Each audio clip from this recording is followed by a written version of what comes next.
The southwest monsoon has officially made its landfall over Kerala, and its effects are clearly being felt across multiple states. Now, whether we're talking about Goa to Karnataka and now Maharashtra, widespread rain is marking an early and intense start to the season.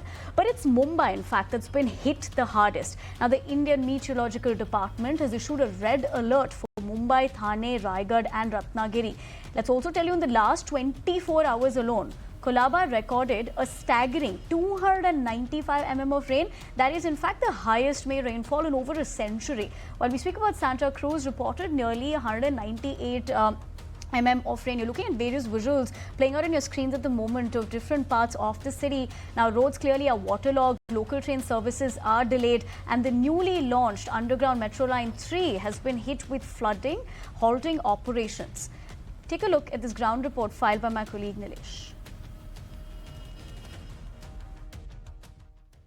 A sudden rise in heavy rainfall was seen across the Mumbai city, not just limiting to Mumbai alone, but various districts had received heavy showers today.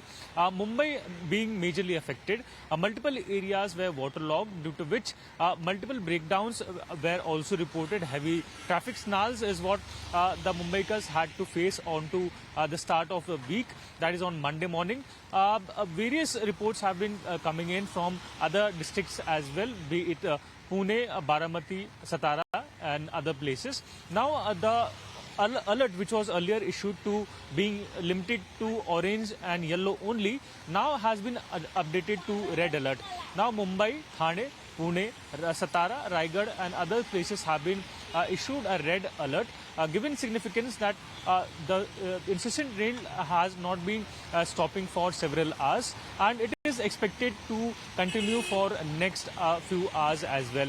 The nowcast weather forecast has also been updated, stating that how tourists and travelers should also avoid the seaside, the coastal line areas, and any untoward incident should be avoided, giving the significance that the guidelines given by various agencies should be followed. Now, IMD is of a favor that this is after 35 years that such a massive downpour has been recorded into the city. That is due to the pre-showers of the monsoon.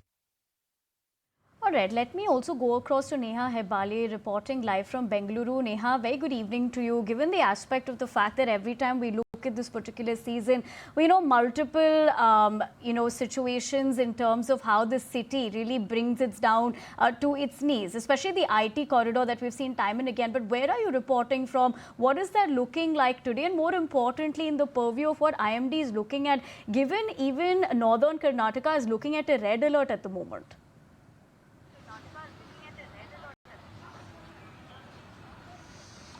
Well, that's absolutely right. Of course, down south we're seeing it's not just Karnataka, but Kerala also, where a red alert has currently been issued in various districts of the state. Why is this, of course, so important? Because, yet again, this now puts to test the infrastructure in the state of Karnataka. Each time it rains, we see the manner in which the IT capital of the country, in fact, quite literally goes submerged underwater. And this time around, too, of course, as far as the red alert is concerned, districts like Dakshin Kannada district, Kodagu and others also, in fact, have alerts that have been issued now for the oncoming days. Remember, this is in fact, still the pre-monsoon showers. Now, as the state gears up there for the monsoon, we are being told that, authorities currently have been directed to ensure that, there is minimal damage to human life, or minimal, in fact, loss to human life this time around. That's ensured. So even if that means, evacuation of people to safer lands, or for that matter, even if that means having to, of course, desilt the drains. All of that work is currently underway.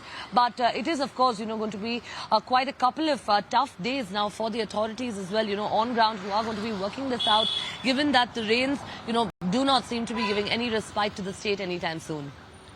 Appreciate you putting that into context for us, and more importantly, like you pointed out, this is just the tip of the iceberg as to what we're going to be looking at in terms of monsoon. Having said that, let's also tell you how the flight operations at the Delhi airport were immensely affected due to heavy rainfall in the early hours of Sunday, and later, of course, during the day as well. The flight operations remain impacted. My colleague Samir Dikshit is here with the details on that front. Let's listen to him.